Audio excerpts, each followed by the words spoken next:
It's Tuesday, October 30th. Welcome to Market Foolery. I'm Chris Hill. Joining me in studio today, Taylor Muckerman in the house. Good to see you.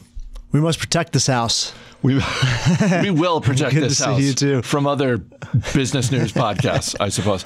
Earnings Palooza is starting to heat up, and we're going to get to GE, and we're going to get to the big oil stocks. We got to start with the stock of the day, and that is, I am very happy to say, for the first time in a long time, Under Armour. Third quarter profits for Under Armour came in higher than expected. International sales really look like they crushed it, and the stock up 23% this morning. Yeah, this appears to be the quarter that the market's been waiting and waiting and waiting for out of Under Armour. Sales, as you mentioned, in the U.S., lackluster, down 2%, but international up 15%. So that's carrying the day here. When you look at this, definitely coming out of kind of a restructuring turnaround. They've fired several hundred people lately, and the potential to maybe have another round of that moving forward. But it seems to be they're on track. And one thing that jumped out to me, kind of ironic, was that they mentioned sales at Dick's, or sales to Dick's, were up 4%. And just in August, Dick's blamed their last lackluster performance on decreasing Under Armour sales in their stores. So kind of two different tales there. Under Armour saying that it's going well inside of Dick's. Dick's saying that their partnership with Kohl's kind of hurting business in the fully priced stores like Hibbett Sports and Dick's with the discount Kohl's partnership. So I like what I see here. And then I also kind of dig what they're trying with Armor Box, which they announced last week. So after the quarter, didn't impact the quarter, but kind of the Stitch Fix model of subscription box for athletic apparel, which I don't know if it's going to be a real needle mover, but it could enhance the brand. At least they're trying something that that consumers these days appear to be pretty in tune with. A couple other things. I mean, if you look at how they're managing their inventory, they appear to be doing a better job of that.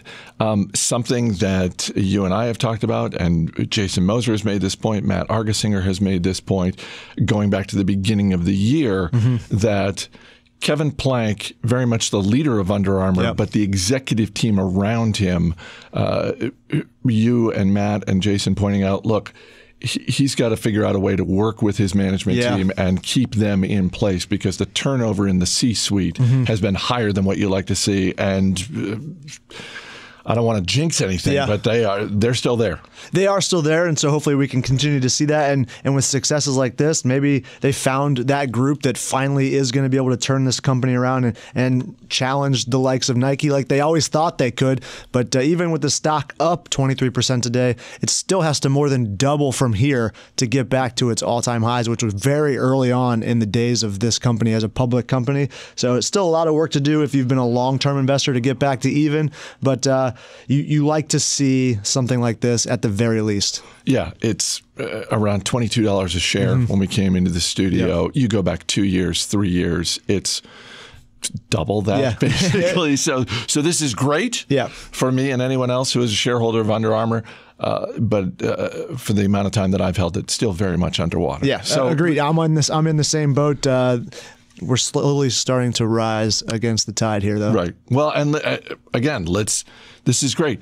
Let's see this next quarter and the quarter after that, because the international sales is great to see. It's only going to carry it so far. They can't keep treading water in the United States. No, they can't. And maybe these self-branded stores really help out because you have higher margins there. And I think that was about 33% of sales this quarter. So if that can gain a little bit more traction, I think that could help. And maybe if they can boost branded store sales internationally, because obviously international, if they can expand, is much bigger than the United States, but certainly their home market is the biggest breadwinner for them at the moment. General Electric's third quarter profits and revenue came in lower than expected, and let's face it, the expectations were not that high to begin with. And you tell me, what's the headline here? Is it that, or is it the fact that the dividend has been cut from 12 cents, a quarterly dividend, cut from 12 cents a share to 1 penny per share? Yeah, that stings a little bit. They say it's going to save them about $3.9 billion. So I think, as a shareholder, I think that's a good thing, because the dividend yield hasn't been enough to keep up with the share price decline. So even though you were getting that few percent over a year, you're still losing. Like, you're down 50% depending on when you invested in this company. And so I think that to move forward, they're going to need that $4 billion. They have to handle the insurance claims on their GE Capital, which could be up to $15 billion. The power business, which is their largest, still down 33% in sales in the quarter and turned into an operating loss. So this business is definitely still struggling. They could use that $4 billion. I think that they could hopefully put it to better use.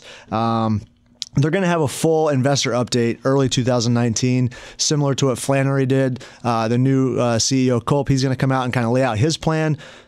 So far, it seems like they're still going to continue selling off the transportation business, spinning off the healthcare, and paring down their 2/3 ownership of Baker Hughes.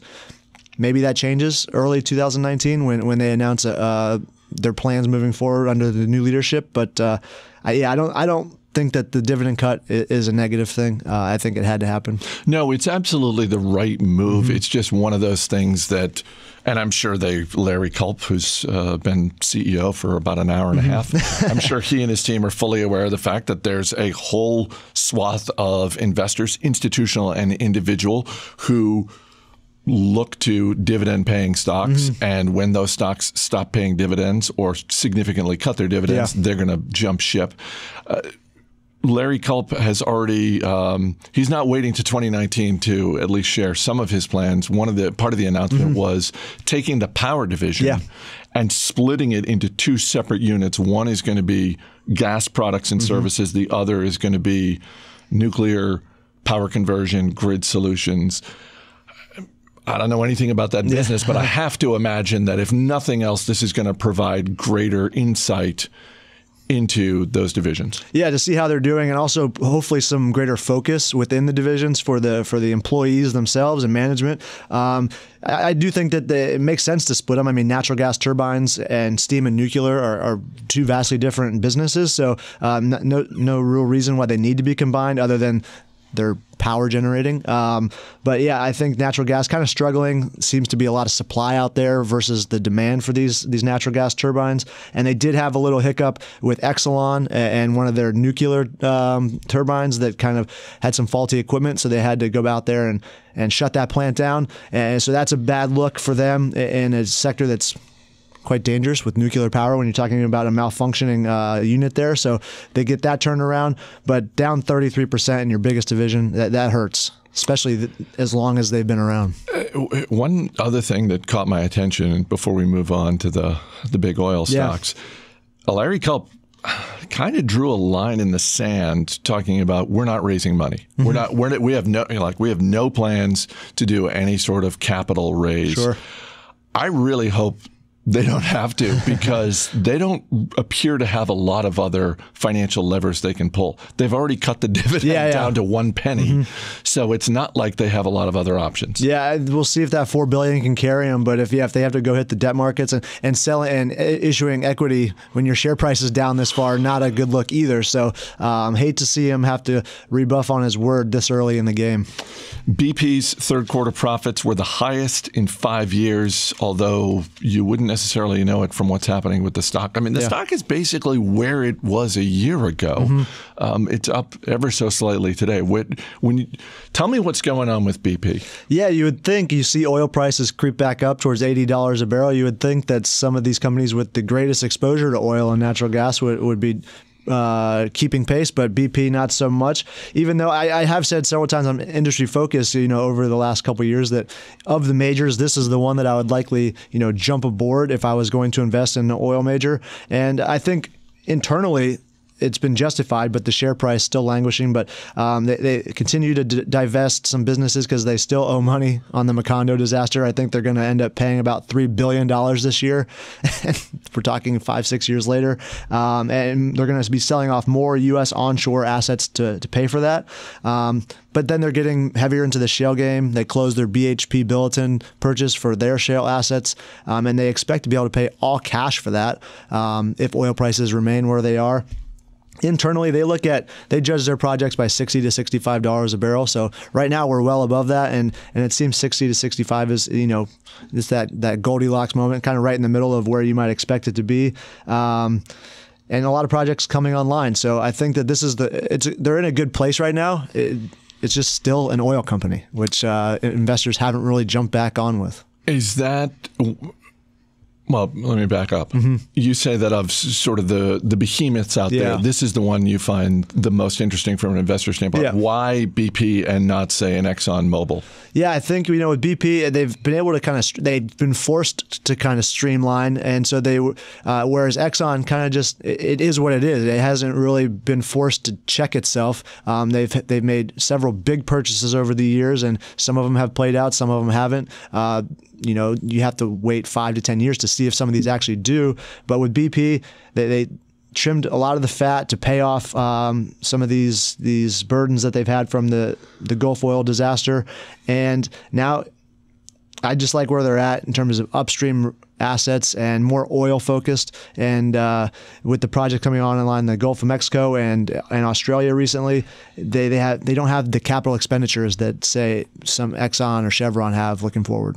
So something happened last week when we were out in Denver for our member event. Mm-hmm. And when I saw this headline, I immediately thought, I got to get in the studio with Taylor, or I got to get Taylor in the studio to talk about this. And this is the Attorney General from the state of New York filing a lawsuit against ExxonMobil, alleging that the company defrauded shareholders by downplaying the expected risks of climate change. Yeah. And when that news broke last week, Exxon stock, which had been trading up during the day, immediately started to head south, not in some dramatic way, but it was a pretty noticeable change.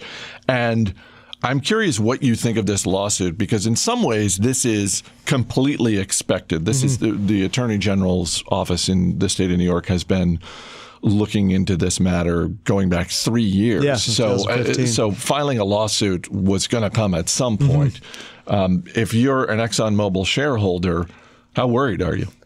I think it's going to be a headache. I was just going to say, it doesn't go in the plus column. Yeah, no, it's definitely not something to brush aside. It's going to be a distraction at the very least for management. So it all stems from in 2015, it came to light that they've kind of been saying things that differed from their internal studies on climate change, saying externally that it's not really that big of a deal. Internally, they discovered that, hey, this really, could be a big thing moving forward, and we need to, as an oil and gas company, at least address it internally. And so saying one thing and knowing another is what started the investigation.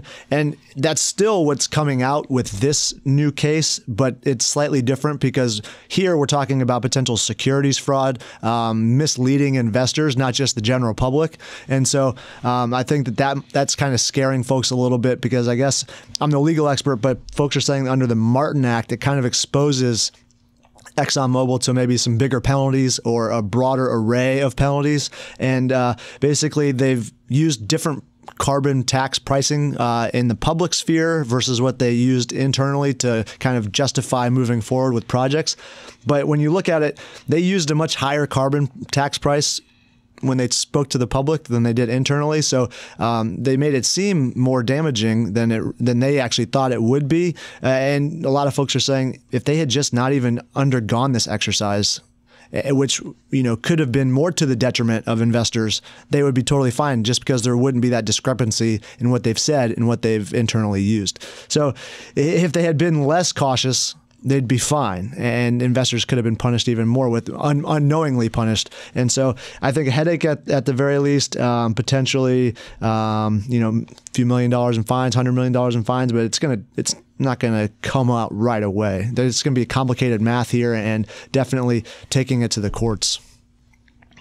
It always makes me smile whenever we just sort of talk about these behemoth companies and say, they'll probably pay $100 million in fines. And it's like, and then that's it. Yeah. And then they can. They kind of tried to do the right thing. They just weren't consistent publicly and internally. And that's what's tripping them up again. It's always the cover-up, people. Yeah, it is. It's always the cover-up. It's always the cover-up. Whether it's your personal life or politics or investing, it's always the cover-up that gets you. Taylor Muckerman, thanks for being here. Appreciate it. As always, people on the program may have interest in the stocks they talk about, and the Motley Fool may have formal recommendations for or against. So don't buy or sell stocks based solely on what you hear. That's going to do it for this edition of Market Foolery. The show is mixed by Dan Boyd. I'm Chris Hill. Thanks for listening. We'll see you tomorrow.